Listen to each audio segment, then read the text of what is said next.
फार समाधान वाटलं. मी सगळ्यांचा आभारी आहे. रायगडला विकासाचं कसं भविष्य असेल काय सांगाल? आत्ता पळसप्याला आलोय आहे. आता आम्ही आज रात्री अलिबागला वस्तीला जातोय. उद्या पहिली मीटिंग आमची रायगडची होणार आहे आणि मग आम्ही सगळे आमचे आमदार, खासदार, जिल्हा परिषद अध्यक्ष, उपाध्यक्ष, जिल्हा परिषद सदस्य, सभापती, पंचायत समिती सभापती, नगराध्यक्ष, नगरसेवक या सगळ्यांना विश्वासात घेऊन रायगडचं विजन आम्ही पालकमंत्री पहिल्यांदाच रायगडमध्ये आगमन होत आहे. शिवसैनिकांमध्ये जी अपेक्षा होती ती संपलेली आहे, प्रतीक्षा होती ती संपलेली आहे. शिवसैनिकांचा उत्साह आहे तो संचारलेला आहे. काय आवाहन कराल? सगळ्या शिवसैनिकांना मी मनापासून त्यांचा आभार मानतो, अभिनंदन करतो की ह्या आपल्या पालकमंत्रीपदासाठी सगळेच उत्सुक होते आणि ती उत्सुकता शिगेला पोचलेली होती. ती काल संपलेली आहे. मुख्यमंत्री, दोन्ही उपमुख्यमंत्री यांनी काल डिक्लेरेशन केलं.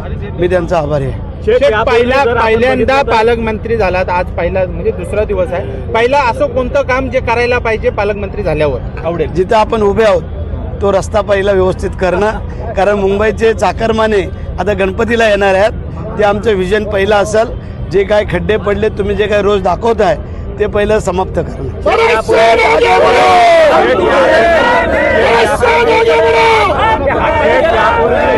ऐका ना शेठ, यापूर्वी शिवसेनेचेच पालकमंत्री होते, उदय सामंत होते.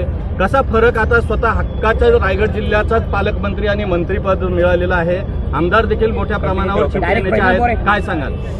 मी आमचे जे माझे सहकारी मित्र आमदार आहेत, भारतीय जनता पार्टी असेल किंवा आमचे शिवसेनेचे असतील आणि आम्ही जे महायुतीतले सगळेच जण, मी सगळ्यांचे आभार मानतो की या सगळ्यांनी भरत शेठला पालकमंत्रीपद मिळावं म्हणून जो काय प्रयत्न केला त्याला यश आलेलं आहे.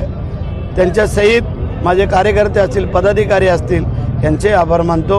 आणि खास करून आमचे आईवडील ज्यांचा आशीर्वाद आम्हाला मिळाला, माझी पत्नी असेल, माझा मुलगा असेल, मुली असतील, माझ्या भाऊ बहीण, नातेवाईक आणि माझे खास करून मतदार बांधव की ज्यांच्यामुळे मी आमदार झालो, आमदारामुळे मंत्री झालो आणि मंत्र्यांमुळे आज पालकमंत्री होतोय. त्यामुळे या सगळ्यांचं मनापासून आभार मानतो.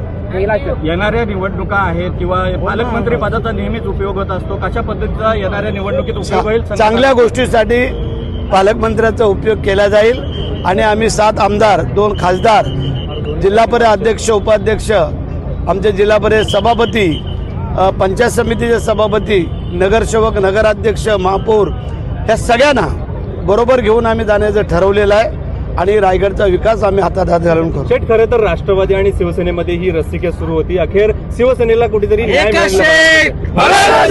धन्यवाद. चला.